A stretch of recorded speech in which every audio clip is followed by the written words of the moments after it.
ஸ்ரீ சாய் சங்கரா கோவில் நகரம் காஞ்சிபுரம் அருகில் ஏனாத்தூரில் விவசாய பண்ணை தோட்டம் விற்பனைக்கு. தொடர்புக்கு 9090656533. தாதுமணல் முறைகேடு விவகாரத்தில் சிபிஐ அதிகாரிகள் தமிழகத்தில் 12 இடங்களில் சோதனை நடத்திய நிலையில் வைகுண்டராஜன் உட்பட 21 பேர் மீது வழக்கு பதிவு செய்யப்பட்டுள்ளது. வக்ஃபு வாரிய சட்ட திருத்தத்தை திரும்ப பெற வலியுறுத்தி நாம் தமிழர் கட்சி சார்பில் தமிழகம் முழுவதும் மாவட்ட தலைநகரங்களில் ஏப்ரல் 13ஆம் தேதி ஆர்ப்பாட்டம் நடத்தப்படும் என அக்கட்சி அறிவிப்பு. சென்னையில் கட்சியின் தலைமை ஒருங்கிணைப்பாளர் சீமான் தலைமையில் ஆர்ப்பாட்டம் நடைபெறுகிறது. வக்ஃபு சட்ட திருத்தத்தில் ஏராளமான பிழைகள் இருப்பதால் அந்த சட்ட திருத்தம் செல்லாது என உச்சநீதிமன்றம் நிச்சயம் அறிவிக்கும் என்று காங்கிரஸ் மூத்த தலைவர் ப. சிதம்பரம் நம்பிக்கை. போக்குவரத்து கழக பணியாளர்களுக்கு வீட்டுமனை வழங்கும் திட்டத்தில் கட்டணம் செலுத்தி ஏப்ரல் 20ஆம் தேதிக்குள் பதிவு செய்து கொள்ள கூட்டுறவு சங்கம் அழைப்பு விடுத்துள்ளது. சென்னை விழுப்புரம் திருச்சி வழித்தடத்தில் மணிக்கு 130 கிலோமீட்டர் வேகத்தில் ரயில்களை இயக்கும் வகையில் வளைவு நீக்கும் பணி உட்பட பல்வேறு பணிகள் தொடங்கப்பட்டுள்ளதாக ரயில்வே அதிகாரிகள் தெரிவித்துள்ளனர். மாநகர போக்குவரத்து கழகத்தில் காலியாக உள்ள 532 பணியிடங்களுக்கு ஓட்டுநர்களை வழங்க விரும்பும் ஒப்பந்த நிறுவனங்களுக்கு அழைப்பு விடுக்கப்பட்டுள்ளது.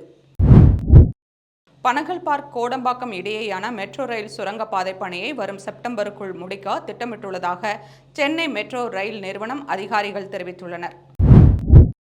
மகாராஷ்டிராவில் 7683 கிராமங்களில் விதவைகளுக்கு எதிரான தீய வழக்கங்கள் ஒழிக்கப்பட்டுள்ளன என இதை ஒரு பிரச்சாரமாக மேற்கொண்ட ஆர்வலர் பிரமோத் ஜிஞ்சாடே தெரிவித்துள்ளார்.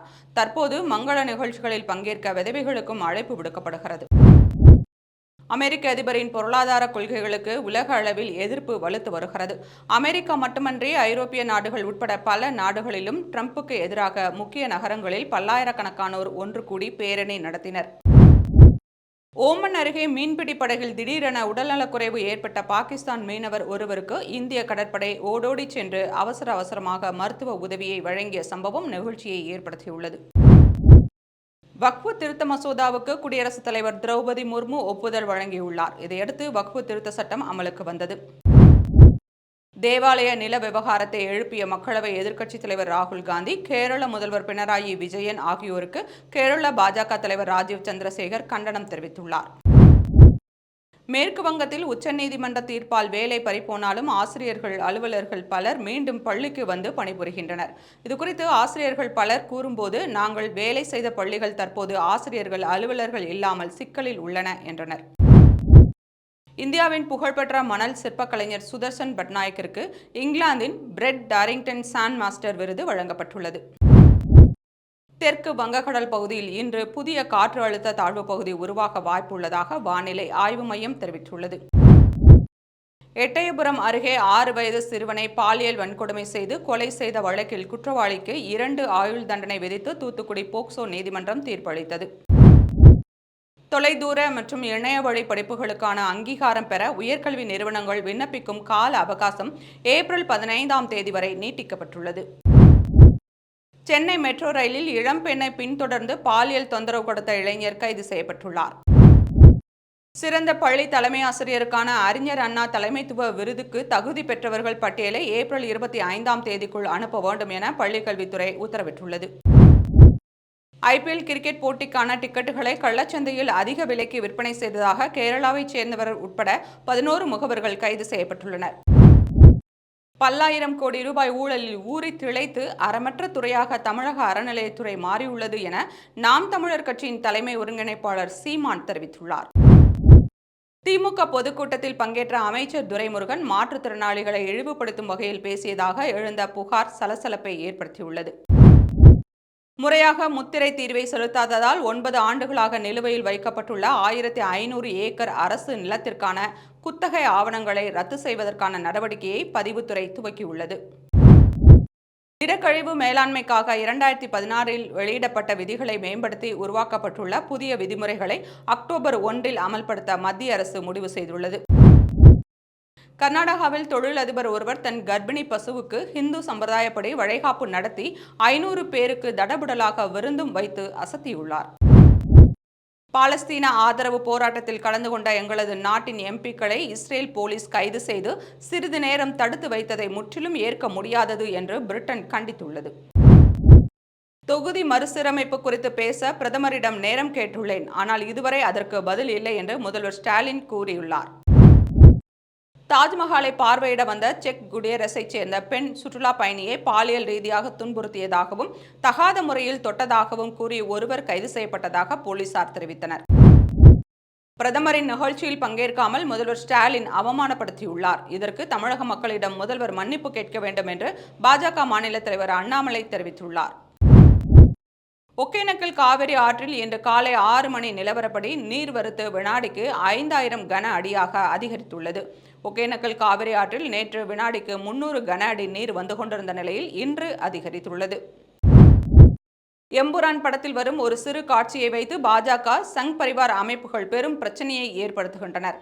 ஆனால் எம்புரான் கம்யூனிச படம் கிடையாது என கேரள முதல்வர் பினராயி விஜயன் தெரிவித்துள்ளார். மியான்மருக்கு 512 டன் நிவாரணப் பொருட்கள் கப்பல்கள் மூலம் அனுப்பப்பட்டிருந்த நிலையில் கூடுதல் உதவியாக மேலும் 31 டன் நிவாரணப் பொருட்களை விமானத்தில் அனுப்பியது இந்தியா. திருநெல்வேலியில் அஜித்குமார் நடிப்பில் உருவாகியிருக்கும் குட் பேட் அக்லி படத்திற்காக திரையரங்கு முன்பு வைக்கப்பட்ட பிரம்மாண்ட பேனர் சரிந்து விழுந்து விபத்துக்குள்ளானது.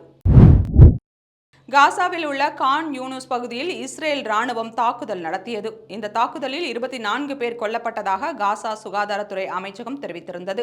இதில் 5 பேர் குழந்தைகள் என்றும் 12 பேர் பெண்கள் என்றும் தெரிவிக்கப்பட்டது. தேனி மாவட்டம் பெரியகுளம் அருகே உள்ள கும்பக்கரை அருவியில் வெள்ளப்பெருக்கால் 3 நாட்களாக விதிக்கப்பட்டிருந்த தடை நீக்கப்பட்டுள்ளது. நீர்வரத்து சீரடைந்ததால் இன்று முதல் சுற்றுலா பயணிகள் குளிக்க வனத்துறை அனுமதி வழங்கியுள்ளது. திருப்பூரில் சூறைக்காற்றுடன் கனமழை காரணமாக மின் வயர் அறுந்து விழுந்ததில் மதுரையைச் சேர்ந்த தொழிலாளி வினோத்குமார் மின்சாரம் பாய்ந்து உயிரிழந்தார். பல்லடம் போலீசார் உடலை கைப்பற்றி விசாரிக்கின்றனர். ஆந்திராவின் குண்டூரில் தெரு நாய்கள் தாக்கியதில் 4 வயது சிறுவன் ஐசக் உயிரிழந்தார். கழுத்தில் நாய்கள் கடித்ததன் காரணமாக சிகிச்சை பலனின்றி உயிரிழந்த சம்பவம் அந்த பகுதி மக்களிடையே சோகத்தை ஏற்படுத்தியுள்ளது. கோவையில் கல்லூரி மாணவர்களுக்கு மெத்தபட்டமைன் போதைப்பொருள் விற்ற கும்பலை போலீசார் கைது செய்தனர். 4 பேரிடம் 6 லட்சம் ரூபாய் மதிப்பிலான போதைப்பொருள் மற்றும் கருவிகள் பறிமுதல் செய்யப்பட்டு கோவை மத்திய சிறையில் அடைக்கப்பட்டனர். சீனா, ஐரோப்பிய ஒன்றியம் மற்றும் பல நாடுகளுடன் எங்களுக்கு மிகப்பெரிய நிதி பற்றாக்குறை உள்ளது என அமெரிக்க அதிபர் ட்ரம்ப் தெரிவித்தார். வக்ஃபு திருத்த சட்டத்திற்கு ஆதரவு தெரிவித்த மணிப்பூர் பாஜக சிறுபான்மையினர் அணித் தலைவர் அஸ்கர் அலி வீட்டிற்கு ஞாயிற்றுக்கிழமை இரவு தீ வைக்கப்பட்டது. காஞ்சிபுரம் பச்சையப்பன் மகளிர் கல்லூரியில் சொந்த செலவில் 32 லட்சம் ரூபாயில் ஃபேவர் பிளாக் சாலை அமைக்க அமைச்சர் ஆர் காந்தி உதவி செய்துள்ளார்.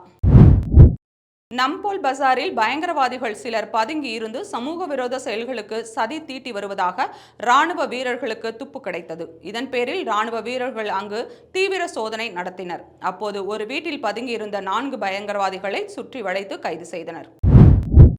திருவாரூர் தியாகராஜர் ஆலய பங்குனி திருவிழாவை முன்னிட்டு ஆசியாவிலேயே மிகப்பெரிய தேரோட்டம் திருவாரூரில் இன்று நடைபெறவுள்ள நிலையில் பல்லாயிரக்கணக்கான பக்தர்கள் தேரை வடம் பிடித்து இழுக்க குவிந்துள்ளனர். வேலூர் மாவட்டத்தில் காலியாக உள்ள 207 அங்கன்வாடி பணியாளர், 6 குறு அங்கன்வாடி பணியாளர், 163 அங்கன்வாடி உதவியாளர் என மொத்தம் 376 பணியிடங்களுக்கு ஏப்ரல் 2ஆம் தேதிக்குள் விண்ணப்பிக்க அறிவுறுத்தப்பட்டுள்ளது.